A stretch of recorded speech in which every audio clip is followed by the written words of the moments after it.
this video I'm going to show you how to add another user to YNAB or how to collaborate with someone. It's pretty simple what you have to do, but before I show you how to do that, subscribe to the channel, it helps me out a lot. So basically what you want to do, events, since you're inside the app, go to the top left on the plus icon, then click on settings and privacy. From there you want to scroll down until you see YNAB together. You want to tap on that and you want to click on get started.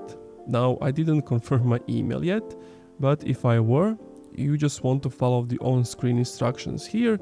You're basically going to get a link that you can send to someone, or you can send them like an email link to their email address, and once you have done that, they will be able to join you here on like a new category that you have made, and that's it. Thank you for watching this video. If you enjoyed, leave a like, comment, subscribe.